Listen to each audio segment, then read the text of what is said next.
Welcome to the Plough Chapel in Brecon. We're very proud of this chapel, which goes back more than 300 years. It was founded basically in 1699. Before that, meetings of so-called dissenters, namely nonconformists, were banned both in public and in private. But that changed, and then in 1699, the first congregation here was licensed for worship. They met in a room in a building called the Plough House, which was otherwise involved with a pub. I suspect the public house, it was a separate room. There were many rooms in the building. It sounds rather strange, but the Plough is the name which has stuck to this chapel over 300 years. Thereafter, there was a meeting house in the 18th century, and in 1841, the Victorians built a proper chapel. You can see the plaque to this chapel in the vestry, and it's dated 1841. But then they went further, and in the 1880s and 1890s, they built a total new chapel. They refurbished it completely with this wonderful woodwork, which you can see throughout the chapel. And they built it in many woods. There was mahogany, there was oak, ebony, and pitch pine, which came from America and is very rare these days. And this beautiful woodwork was crafted by local craftsmen who were indeed very, very skilled. The best place to view the interior of this chapel is at the back of the gallery, and from there you can see the wonderful proportions of the interior of this lovely building. And we're grateful to an organisation called explorechurches.org, who have provided the wonderful photographs of the interior of this building. And indeed, you can organise a visit via Explore Churches, pandemic permitting.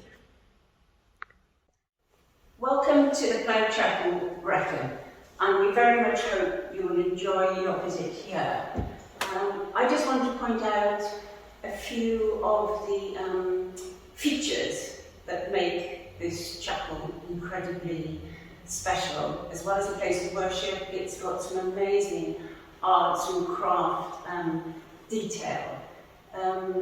Where I'm sitting is up on the second floor mezzanine area, where you've got a lot of beautiful carved, curved seating area, where the choir would be, for instance, or in the early days when chapels were just ram-packed full of worshippers.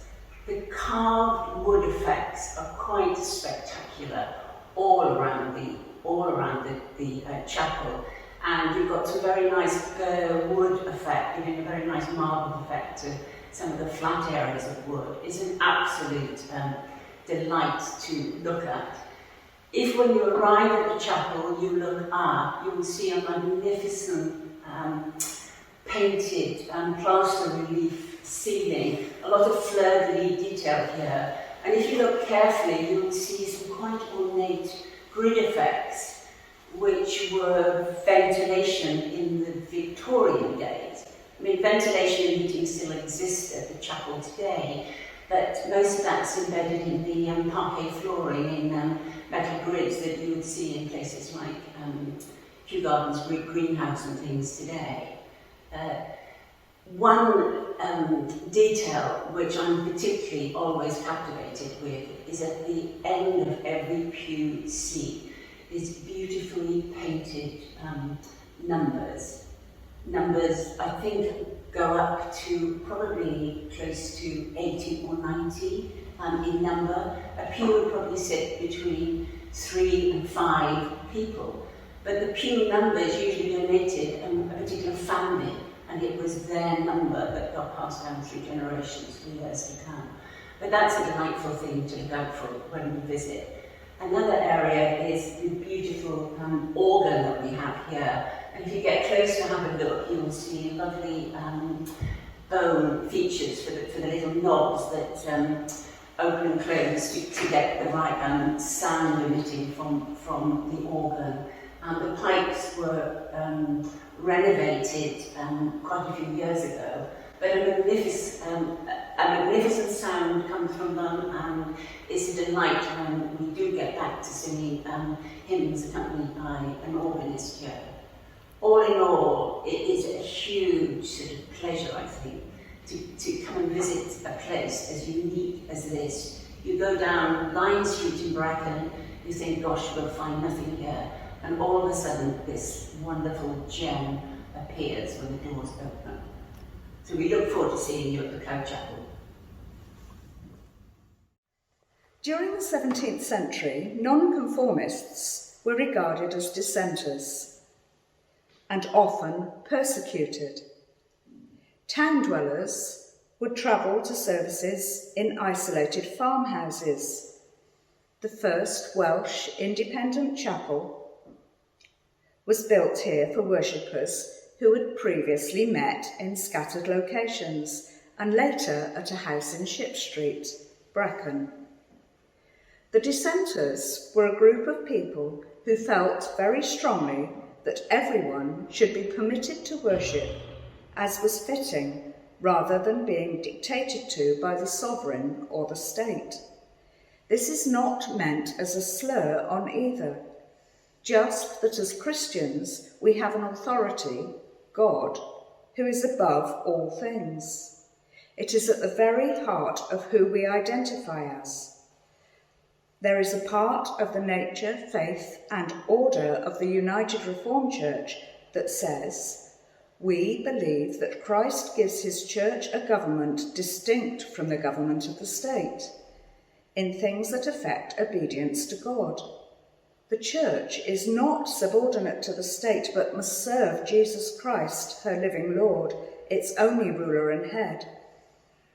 Civil authorities are called to serve God's will of justice and peace for all humankind and to respect the rights of conscience and belief, while we ourselves are servants in the world as citizens of God's eternal kingdom. The Plough was formerly a Welsh congregational chapel and is now shared between the Union of Welsh Independents, the Annibynwa, and the United Reformed Church. Prior to COVID-19, it maintained its Welsh heritage by offering worship in Welsh on the second Sunday of each month.